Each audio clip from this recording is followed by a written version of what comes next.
Hi guys, welcome back to our YouTube channel Global Bites. നമുക്കിന്ന് വീട്ടിൽ പൊറോട്ട ഉണ്ടാക്കി നോക്കുന്നത് എങ്ങനെയെന്ന് പരീക്ഷിച്ച് നോക്കിയാലോ. അതിനായിട്ട് നമ്മൾ 1 ടീസ്പൂൺ സോഡാപ്പൊടി, കുറച്ച് ഉപ്പും എടുത്ത് നമ്മൾ കുറച്ച് വെള്ളവും ചേർത്ത് ഒരു 1.5 കിലോ മൈദ ചേർത്ത് കൊടുക്കുന്നുണ്ട്.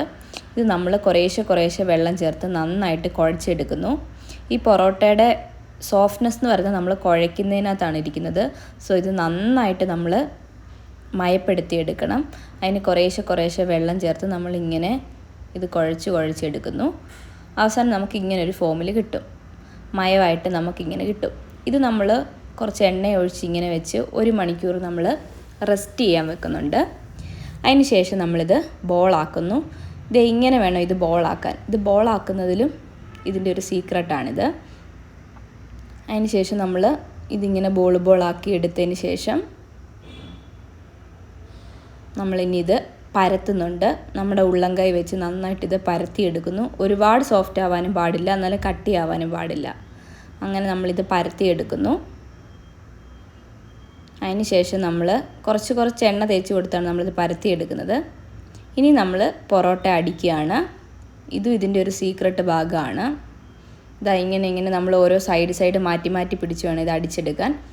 ഇത് ഒരുമാതിരി ഇങ്ങനെ നൂല് പോലുള്ള രൂപത്തിൽ കിട്ടിക്കഴിയുമ്പോൾ നമ്മളിത് നടുക്കൂടെ കീറിയെടുത്ത് രണ്ടാക്കിയെടുത്ത് ഇങ്ങനെ നമ്മൾ ചുറ്റിയെടുത്ത് വെക്കുന്നുണ്ട്. അപ്പം നമ്മുടെ പൊറോട്ടയുടെ ഏകദേശം പണി കഴിയാറായിട്ടുണ്ട്. ഇനി നമ്മൾ ഈ ചുറ്റിയെടുത്ത് വെച്ചത് കൈകൊണ്ട് തന്നെ പരത്തി എടുക്കുന്നുണ്ട്. നന്നായിട്ട് എല്ലാ സൈഡും പരത്തിയെടുത്തതിന് ശേഷം നമ്മളൊരു പാൻ ചൂടാക്കി അതിലേക്ക് നമ്മളിത് ഇട്ട് കൊടുക്കുന്നുണ്ട്. ഇനി നമ്മൾ 2 സൈഡും മൂപ്പിച്ചെടുക്കുക. ഒരു സൈഡ് വെന്തതിന് ശേഷം അടുത്ത സൈഡ് വേവിച്ച് നമ്മൾ ചപ്പാത്തി ഉണ്ടാക്കുന്ന പോലെ ഉണ്ടാക്കിയെടുക്കുക. ഇനി ഇതിൻ്റെ അടുത്ത സീക്രട്ട് എന്ന് പറയുന്നത് നമുക്കിങ്ങനെ നൂല് പോലെ കിട്ടാൻ വേണ്ടിയിട്ട് നമ്മളിതിനെ ഇങ്ങനെ അടിച്ചെടുക്കണം. ഇതാണ് ഇതിൻ്റെ അടുത്ത സീക്രട്ട് എന്ന് പറയുന്നത്. അപ്പം നമ്മുടെ വീട്ടിലുണ്ടാക്കുന്ന പൊറോട്ട റെഡി ആയിട്ടുണ്ട്. എല്ലാവരും ട്രൈ ചെയ്ത് നോക്കുക. നമ്മളെപ്പോഴും കടയിൽ നിന്ന് മാത്രമല്ലേ വാങ്ങിക്കഴിക്കുന്നത്.